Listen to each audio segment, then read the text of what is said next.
when a Venezuelan patrol ship suddenly accelerated toward a U.S. Navy destroyer in the Caribbean. Calm seas turned into a pressure cooker. One radar contact, one split-second decision, and two warships locked in a dangerous dance that could have rewritten headlines by sunrise.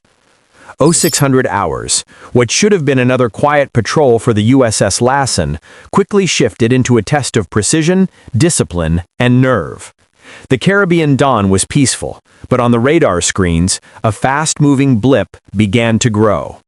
Because out here, in open waters claimed by no one, even a few hundred yards can mean the difference between diplomacy and disaster. 0600 hours.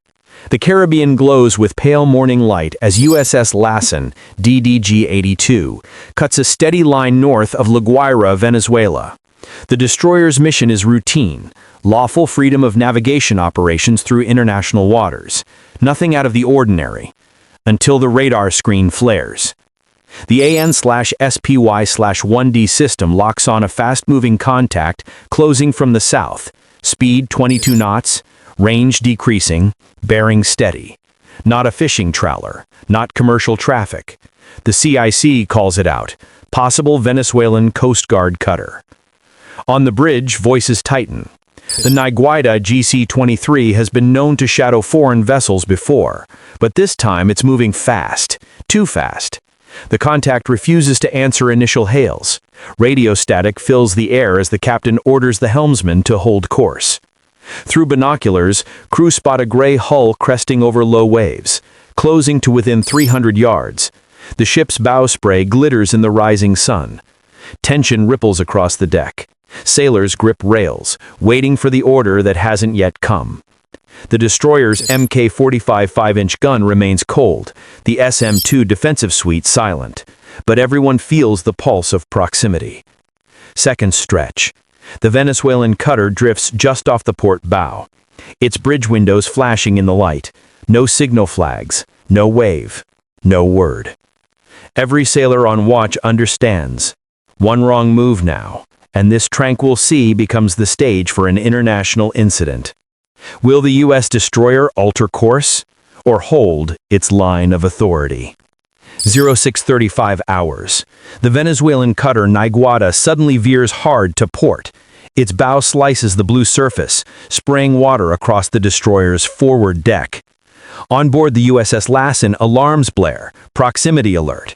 The helmsman reacts instinctively, twisting the wheel 5 degrees starboard to avoid contact.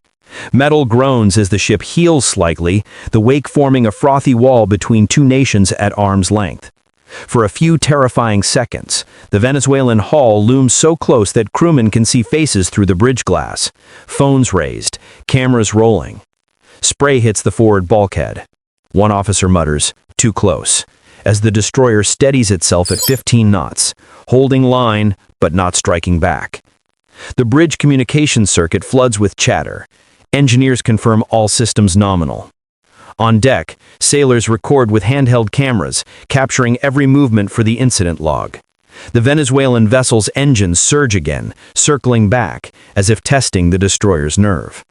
Then a new sound, static replaced by a booming voice through a ship-to-ship loudhailer, shouting in Spanish. No radio response, just raw sound bouncing over open water. It's a declaration, not a conversation. The USS Lassen's captain orders the crew to stand by on non-lethal warning systems. No escalation, no aggression, just readiness. The destroyer continues on its lawful course, shadowed by a vessel darting unpredictably within 150 yards, each move captured on video, time-stamped for the record. 0635 to 0640, 14 nautical miles off Venezuela's EEZ. The standoff is no longer theoretical. It's unfolding live, bow to bow, second by second. Does this turn into a collision course or a controlled de-escalation? 0640 a.m. The air is thick with radio silence. The USS Lassen's captain authorizes a final hail on emergency frequency. Clear, calm, and official. Venezuelan Coast Guard vessel, this is United States warship on international passage. Maintain safe distance. No reply. just wind and low engine rumble across the water. The destroyer's long-range acoustic device, LRAD 300, powers up, emitting a piercing tone, a maritime signal meaning, keep clear. Deck lights flash amber along the superstructure, slicing through the haze. On radar, the Venezuelan ship keeps circling, its movements now more deliberate than reckless. Inside the Combat Information Center, CIC, technicians detect new electronic emissions, the signature of fire control radar sweeping across the Lassen's hull. Every sailor feels the shift. This is no longer a simple intercept. The AN/SPY-1D radar locks on in response, painting a clear tactical picture. Overhead, a P-8A Poseidon reconnaissance aircraft arcs into view, its sensors trained on the encounter, streaming live telemetry to Fleet Command. From 15,000 feet up, every move, every turn, every light is documented. Finally, after 15 tense minutes, a crackle bursts over the radio. A voice, thick accent, clipped tone, demands the American ship leave sovereign Venezuelan waters. But the GPS and Link 16 tactical network confirm the truth. The Lassen is still 12 nautical miles offshore, well within international rights. The captain answers calmly, "We are operating lawfully in international waters." Both crews now stare across open sea, each waiting to see who will blink first. Will words alone cool the situation, or will deterrence need to speak louder?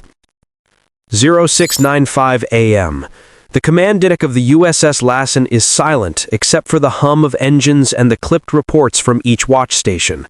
Condition 2 is set, heightened readiness, but no weapon systems are energized. Every sailor knows the line they must not cross. The Venezuelan vessel drifts abeam, cameras pointed, crew waving, taunting. A few raise mobile phones filming every move of the U.S. destroyer. The captain's voice cuts through. No provocation. Hold course. Inside the Combat Information Center, operators track every shift in bearing and speed. The GPS NavSat feed confirms the ship's exact coordinates. International waters, undisputed. Above, the P-8 Poseidon remains in orbit, broadcasting recorded Spanish-language warnings. Maintain safe distance. This vessel operates lawfully. On deck, tension ripples like static. Hands hover near safety rails, eyes locked on the horizon. The destroyer keeps her heading, 15 knots steady, as the Venezuelan cutter begins to slow. Its engines drop to idle, hull rolling gently in the waves. The circle finally widens, half a mile, then 2 nautical miles. By 0715 hours, the contact withdraws south toward Venezuelan waters. The confrontation ends not with an explosion, but with discipline and proof that precision under pressure is its own kind of power. The captain files a full incident report through 6th Fleet Command, complete with radar and video data. The crew exhales at last, the adrenaline fading with the morning sun. Still, one question lingers in every mind as the horizon clears. Has the standoff truly ended, or merely paused for the next patrol? Later that day, calm returns to the Caribbean, but the ripples of the morning standoff are already spreading far beyond the sea. At Fleet Headquarters, U.S. Navy Public Affairs releases select footage from the USS Lassen's onboard cameras, timestamps, radar overlays, and GPS tracks, confirming what the data already showed. The destroyer never entered Venezuelan waters. The message is clear: professionalism, precision, restraint. Meanwhile, in Caracas, Venezuelan state media runs a different story. The headlines call it a territorial defense success. Anchors replay grainy clips of the cutter Naiguata, presenting it as a show of sovereignty. The contrast is striking. One encounter, 2 narratives, both shaping perception across the hemisphere. Analysts note a pattern emerging. Encounters like this are becoming more frequent. Close shadowing, near passes, escalating tests of nerve in regional waters. The Caribbean, once calm, now mirrors the tension playing out in other global flashpoints. Allied ships quietly shift their patrol grids, spacing operations to avoid collisions and training for close proximity de-escalation. Inside the Lassen's wardroom, officers watch the replay in silence, eyes on the moment the two ships passed within a few hundred yards. No speeches, no cheers, just the unspoken understanding. Next time, someone might push a little too far. How close can rival ships come before one mistake changes everything? The encounter off Venezuela's coast ended without a single shot fired, but its message echoed louder than any gun. Power at sea isn't just measured in missiles or tonnage, it's measured in restraint, judgment, and the ability to stay calm when the ocean itself seems ready to ignite. For both navies, this moment was a reminder. Strength without control is just chaos waiting for a spark. For more real-time Navy encounters and tactical breakdowns, subscribe and stay alert with Navy Insider, where every second at sea tells a story of precision, resolve, and the razor's edge between peace and provocation.